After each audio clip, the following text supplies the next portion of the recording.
How did you overcome your fear of Tower of Terror drops?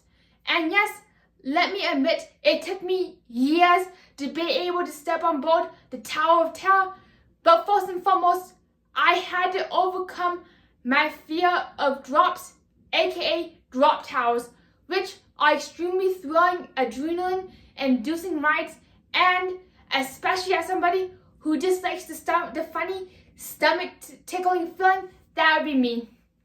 Basically, what I found that I needed to do is I needed distractions, and even more distractions, especially if the line was 50 minutes plus or even 30 minutes. Without any distractions, my mind began to wander and I began developing what is called anticipatory anxiety. Anticipatory anxiety is where your mind goes, what if this, what if that, and you just begin to spiral even more. That is why I still have a hard time getting on the Tron to this day, just because my mind cannot fathom how it will feel to launch upwards and then go on a really steep decline and make a really sharp left turn. Even Big Thunder Mountain, it gives me the EBGBs and I'm no, I'm not riding that again. Good thing is, I tried it once, I knew I didn't like it. But for Tower of Terror, when I first rode the tower, I was with a friend and I was live on YouTube. So I was talking to a whole bunch of people online while being with my friend. Having two distractions kept my mind off the idea that I was about to drop 13 stories and then launch back up and drop at least 5 times at 39 miles per hour. Then, once I got inside of the pre-show, I'm like, alright, all my attention is going to go inside of the lobby and the pre-show. We're going to focus as intently as we can, which further kept my mind off the impending doom of the drops. And once we entered the boiler room, that is when the real nerves and anxiety started building up, because I was minutes away from riding one of the scariest rides I've ever ridden in my life.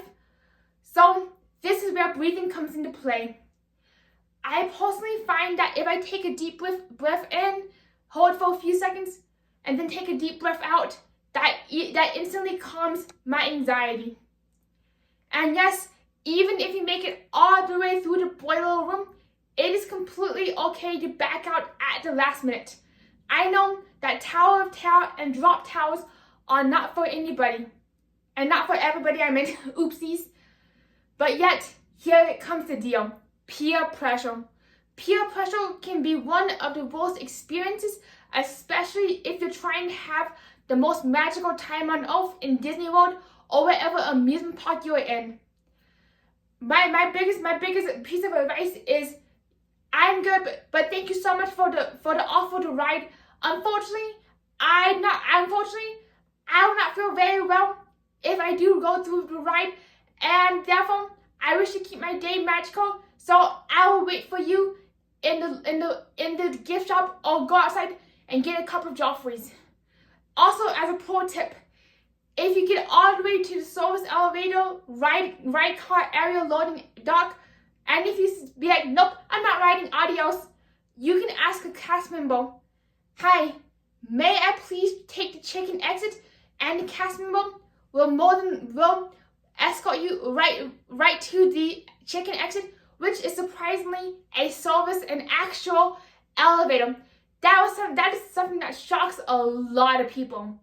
Is they literally be like, oh my gosh, is the chicken exit an actual ride car, or is it part of the ride? It can throw people for the loop. So that is why I always mention what the chicken exit looks like, just so people are not taken by surprise. And lastly, when it comes to peer pressure and anticipatory anxiety, if you're with somebody, even a family member, and they make it very, very clear to you that they have no interest in riding an attraction, even if the days leading up to your visit, they're like, yes, let's ride. I'm going to put on my bracelet. Let's ride. But if they tell you no, or just say I'm not on the ride, or show any signs of discomfort, please, whatever you do, do not make them ride. Do not drag them on a ride. Do not force them in the ride vehicle, because what that will do is because what you will do is they will associate that ride with the time they were forced onto the ride, making for some not very magical memories. With that being said, I want to thank all of you for watching, and if you enjoy my Tower tips, tidbits, fun facts, and trivia, be sure to smash the thumbs up button and subscribe to Tonio Tower. Heck yeah! Woo!